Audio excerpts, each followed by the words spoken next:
Hello and welcome back to lesson 5.4 and with this module 5 IKS in society, economy and governance. So we will just quickly take a good look at what we have talked about in lesson 5.3.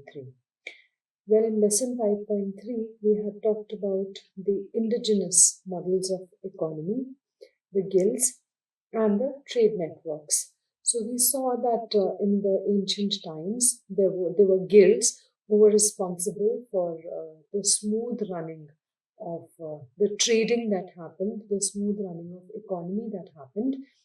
We had the trade networks where we saw that there was efficient use of the land network. There was efficient use of the maritime routes also to trade various goods, and that the system was fairly equitable and reliable so that traders could freely trade and with no disparity, and they could actually earn, the kingdom could do well, the economy was sought to be stabilized. Now we begin with lesson 5.4, and in 5.4 we are going to be talking about the Panchayat system and the participative governance. Now, if we remember that we have been talking about Kautilya's Arthashastra, which made the entire governance system very easy, very acceptable, very equitable. So, continuing from there, the roots were there. We go on to the Panchayat system and the participative governance. Ancient India has a deeply rooted tradition of local self-governance, with the Panchayat system and various forms of village assemblies serving as the bedrock of participative governance. So wherever there is equal participation of the public, things actually do not go wrong. So where the people had a say for themselves or a say for whatever was happening around them, and their say or their thought or whatever the deciding factor was considered their perspective, the public's perspective also, things did not go wrong, and it was whatever happened was justified with equity. While not democratic in the modern Western sense, which often implies universal suffrage and a centralized state, these systems fostered significant local autonomy, collective decision making, and accountability at the grassroots level. So, any system, if it has to be made workable, if it has to be made acceptable, the inclusions have to be the very basics. If we do not include the very basics, then we can falter in the higher range or the higher framework of the system. So when we talk about the Panchayat system, then common public was there to vote for themselves, to talk for themselves, to defend for themselves, to submit an application or a grievance for themselves. Without any disparity, it was very justifiable and there was equality. In this picture that has been put up, you can actually see a small panchayat which is sitting there, and it is a sculpture which depicts vividly how the system was working or the validity also. So, if we need proof that any kind of system that was there, any kind of panchayat that happened was there, then that is the proof. So, 3000 years ago in India, this is an Indian sculpture. The sculpture from Sanchi depicts a village scene. Now, what in the village scene does it depict? Notice the meeting of the elders, known as the Panchayat, around which the local administration was built. So, they are depicting a sitting of a Panchayat where something important may have been discussed, and it was sculptured so that it could be put into history and then later on referred to, like we are referring it to now. The Panchayat system in ancient India. The term Panchayat literally means council of five. So, Panch, five, referring to a body of five wise and respected elders who were responsible for governing a village. Now, when we had talked about local administration, we had talked about integrity, we had talked about knowledge, we had talked about skill. So the same set of rules or the methodology of selecting members or the five members to a panchayat is going to be applicable here as well. So that is how people would elect a council of five members who would be responsible to govern a village. However, the actual number of members could vary. Now, in a panchayat, when we say five, it would also depend on what the strength of the community was where the panchayat was being formed. So, it was a larger community, the numbers could have been more than five, but for a fairly smaller or a middle segment community, five would be sufficient.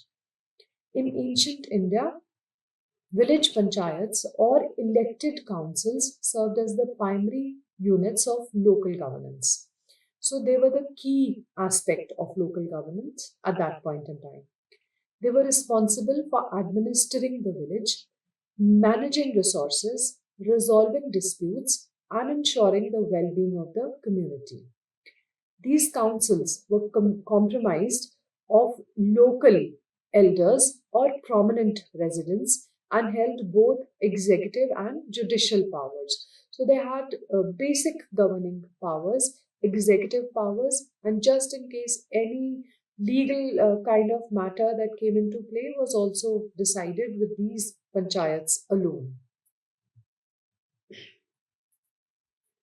Now, the key features and evolution. How were they brought about and how did they continue to grow? Vedic period roots 1500 to 500 BCE. Evidence of the same was from the Rig Veda. It suggests the existence of self governing village bodies known as sabhas, council of elders, and samitis, more inclusive popular assemblies. These bodies played a role in decision making, discussing matters of importance, and even at times influencing the election of kings. So, when these bodies were there in place and they were important and they all had their own skill set, they all had their own understanding and discernment, they were liable to elect a king also for a kingdom. Mauryan and post-Mauryan era, where the Mauryan Empire had a strong centralized administration, village autonomy was still significant. Village heads were often elected or approved by the community, and they managed local affairs very well. Kautilya's Arthashastra, which was like a reference book which laid all the rules and regulations, a treatise on statecraft also discusses the importance of village administration. Now, this is village administration is basically like micromanaging. So, when you micromanage things well, naturally the larger picture or the kingdom becomes well in terms. Gupta period and beyond. Village councils or grama sabhas, panchayats, became more formalized and prominent. Inscriptions from this period provide detailed accounts of their functioning, how the setup may have been, how people were elected, how the inclusions were made. These councils handled a wide range of responsibilities. So, in the previous slide, it did say that it took care of administration as well as the judicial liabilities for that particular area. The Chola dynasty, 850 to 1279 CE. The Chola of South India are particularly renowned for their highly developed and elaborate system of village self governance. Inscriptions from places like Uttar Merur provide detailed rules for the election of members to village assemblies, Ur and Sabha, and the functioning of their various subcommittees. This system demonstrated a remarkable degree of local democracy. Now, again, you need to have some written proof that we talked about in earlier modules that there was a logical belief system and a truth embedded there. That is how that belief system continued. That is how formulations took place. That is how the panchayats were made. That is how the gram sabhas were formulated. Functions of ancient panchayats village assemblies. Administration and revenue collection. So they managed village lands, collected taxes, and maintained records. Judicial functions. They acted as local courts, sub courts, kind of like district courts we have, resolving disputes, administering justice, and imposing fines. This prevented many minor disputes from reaching the central authorities. Public works. Panchayats were responsible for maintaining public infrastructure, just how like our public work departments, the PWD department works in our states and our cities these days, such as irrigation tanks, wells, roads, and temples. Anything that was a public property was in their foreplay. They often raised local resources for these projects. Social welfare. They regulated social customs, ensured communal harmony, and provided support to the needy. Education and culture, which formed a very important aspect in all kingdoms, in all provinces. Some villages had committees for education, and assemblies often supported local cultural activities. That is how the dance forms of yesteryears is still alive and still thriving. Maintaining law and order. They played a crucial role in maintaining peace and order within the village. Participative governance in ancient India. Participative governance in ancient India was characterized by the significant role played by local bodies and assemblies, ensuring that a broad segment of the community, though often excluding certain groups like lower castes or women in later periods, had a say in local affairs.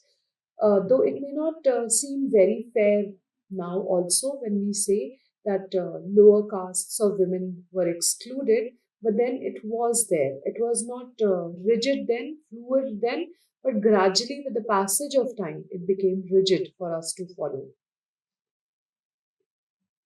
Key elements of participative governance. Decentralization of power. Even in monarchical states, there was a strong tradition of decentralization.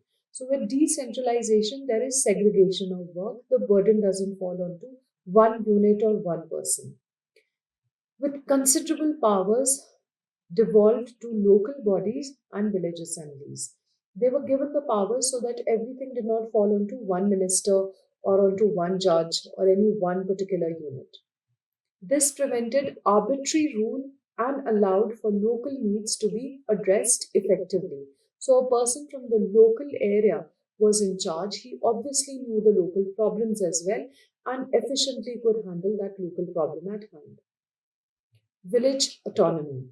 Villages were largely self governing units, handling their own affairs with minimal interference from the central government, except for major issues or revenue collection.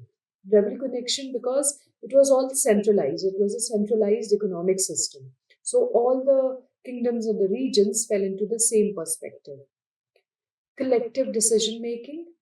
Decisions were often made through discussions and consensus within the village assemblies. So, agreement was very important for a decision to fall through.